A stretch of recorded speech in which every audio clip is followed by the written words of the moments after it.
প্রথমে আসি বাংলাতে। বাংলায় তোমার পাস মার্ক হলো 3 মার্ক এবং ইংলিশের জন্য কিন্তু পাস মার্ক হলো 4 মার্ক।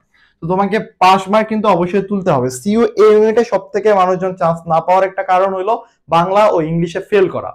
অনেকেই হচ্ছে বাংলা ভালো মার্কস তুলতে পারে এবং ইংলিশে 4-এর জায়গায় দেখা যায় 3 পাইছে এবং তার কিন্তু রেজাল্ট আসবে না।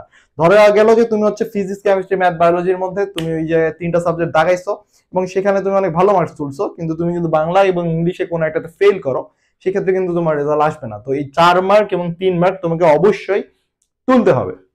এখন তোমার হাতে তো খুব বেশি একটা সময় নাই। এই মুহূর্তে যদি তুমি বাংলা এবং ইংলিশ ইন ডেপথ ডিটেলস পড়তে যাও, তাহলে কিন্তু তুমি কুলায় উঠতে পারবে না। তো কোন কোন টপিক গুলো অ্যাকচুয়ালি তোমার পড়া উচিত এবং কোন কোন টপিক থেকে কোশ্চেন কয়টা করে আসে, এটা নিয়েই তোমাকে আমি দেখানোর চেষ্টা করি। প্রথমে আসি বাংলাতে। বাংলায় দেখো যে প্রত্যয়ে কোশ্চেন আসে একটা, প্রত্যয় থেকে কোশ্চেন আসবে একটা, সমাজ থেকে এক বা দুইটা আসতে পারে, সন্ধি থেকে একটা আসবে, বানান থেকে একটা আসবে, লেখক ও পাঠ পরিচিতি থেকে একটা, ধাতু ও কারক থেকে একটা এবং বাগধারা থেকে একটা। এখন তোমার সবগুলা কি টপিক পড়া উচিত? আমি বলবো যে না, এই মুহূর্তে সবগুলা পড়া উচিত না। কোন কোন টপিক বাদ দেওয়া উচিত?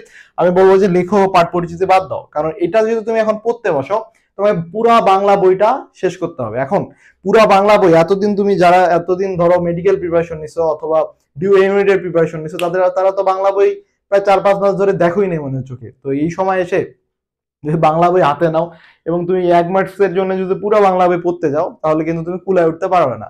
তো প্রথম গেল যে লেখক ও পাঠ পরিচিতি তুমি বাদ দিবা। কোন কোন টপিক মাস্ট বি পড়বা? প্রত্যয় পড়বা, সন্ধি পড়বা, বানান পড়বা, ধাতু ও কারক পড়বা। এই 1, 2, 3, 4 এই যদি 4টা পড়ো, তোমার কিন্তু 4 মার্কস কনফার্ম আসতেছে, একবারে কনফার্ম 4 মার্ক আসতেছে। এরপর বাগধারা, এরপর পড়বা বাগধারা, তারপর যদি সময় থাকে তাহলে পড়বা সমাজ। এখন অনেকের আছে যে সমাজ হচ্ছে এসএসসি লেভেল থেকে স্ট্রং, অনেকে আছে সমাজ এসএসসি লেভেল থেকে স্ট্রং। সেই ক্ষেত্রে আমি বলবো অবশ্যই তুমি এই মুহূর্তে সমাজ পড়ো। কিন্তু তোমার যদি এমন হয় আমার মতো স্টুডেন্ট হও যে তুমি বাংলা পারোই না ঠিকঠাক মতো, সেক্ষেত্রে আমি বলবো যে এই মুহূর্তে সমাজ মানে ফলো করা উচিতই না। সমাজ বাদ দিবা। তো সমাজ বাদ দিবা এবং হচ্ছে লেখক ও পাঠ পরিচিতি বাদ দিয়ে বাকি যে টপিক গুলো আছে, এখানে যেগুলো দেওয়া আছে এগুলো কিন্তু মিনিমাম একটা করে আসবে, মাস্ট বি একটা করে আসবে। তো তোমার এই যে এই কয়েকটা টপিক যদি পড়ো, 1, 2, 3, 4 এবং 5 মার্ক কিন্তু কনফার্ম তুমি পাইতেছো, একবারে কনফার্ম 5 মার্ক এবং এর থেকে আরো বেশিও মার্কস পাইতে পারো। তো এটা গেল হচ্ছে বাংলার টপিক গুলা। এরপর আসি আমরা ইংলিশের জন্য। ইংলিশে তোমার এই মুহূর্তে কি কি পড়া উচিত? ইংলিশের 5 মার্ক 4, তার মানে তোমাকে মিনিমাম 4 মার্ক তুলতেই হবে।